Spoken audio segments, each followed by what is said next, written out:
Hello there. So, why do teenage girls ship Darklina?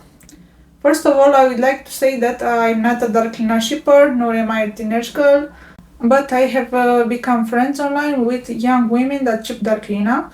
And please don't get me wrong, I am not immune to these looks or this flair. You are Grisha. You are not alone. Or this chemistry. I mean, that's hell of a lot of chemistry. However, once the Darkling shows his true colors, it's just a complete turn off for me. I like turn off. Turn off. You get the point. I understand the appeal of Darklina, like in an alternative universe way, like in a way in which the Darkling hasn't done all those wrong things. If he were like a respectful, loving partner to Alina, I understand the appeal of that. Like if they made a happy couple and then they went on and solved the rough cause problems. I also understand the appeal of Darklina in Alina has power over him kind of way. I mean, after all, the Darkling is a metaphor for patriarchy, right? A man who wants to have power over women. So I understand the appeal of wanting to have power over the Darkling. And I don't condone the Darkling is abusing her out of love interpretation, but I do understand where it comes from. Things started to fall into place when I came upon this passage by a psychologist. Girls possess a range of traits like rebelliousness. These traits are typically repressed during childhood, as females are socialized to be compliant and agreeable. If a girl's inner life is unexpressed, she may be drawn to a bad boy as a way of vicariously expressing her own inner rebel. Robin McKay. This is actually consistent with what one of the girls has told me, that he is evil like me. Oh, I get it now, like evil, yes, I get evil.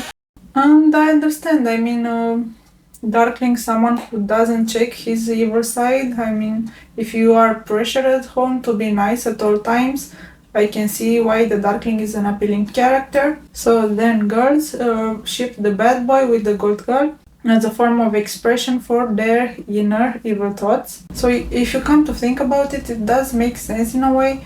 I mean, girls have been pressured to be nice. Then we are always told that this is for your own good, right? We are pressuring you for your own good. We love you, that's why we do this, that's why we pressure you to be a certain way. So then, when you have repeatedly been bombarded with this message that we are keeping you in check for your own good, then keeping someone in check is love, right? So then what Darkling does to Alina is love, right? Game. You put this collar on me to exploit my power for your gain. Us. You see the connection there? There are these subtle forms of abuse, such as psychological abuse, gaslighting, scapegoating someone, invalidating someone, raging at someone. So there is this general mentality that what isn't physical abuse is not abuse at all. So this more subtle form of abuse, they go on and they pass off as love, right? We are doing this for your own good. One consequence of this is that girls who have been treated like this, they have trouble distinguishing right from wrong, so they are prone to higher abuses by other people, by strangers, by some boyfriend, some man, some guy from the internet. If they have repeatedly been told that older people are right because they are older, that men are right because they are men, you can see what they are vulnerable to some seductive stranger. If this rings true, then you have my compassion. I'm not going to tell you to not ship Darklina. This is what fiction is for, to bring some comfort, to bring some respect for real life. What I please urge you to do, to be aware that people that act like this in real life are big red flags.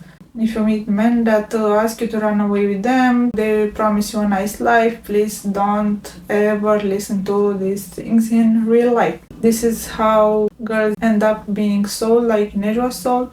I would like to make this also a warning for parents. Psychologically abusing your daughters leave them prone to much worse abuses. This is how daughters end up running away from home with strangers. This is how they end up meeting with strange men who they met on the internet.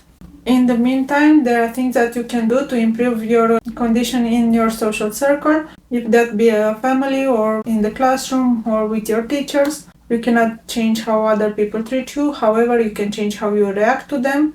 You can change how you perceive yourself. If you have a low self-esteem, you can work on your self-esteem. And you can change how you perceive them. If you have been pressured to idealize your caregivers or your teachers, even when they do mean stuff, that is wrong.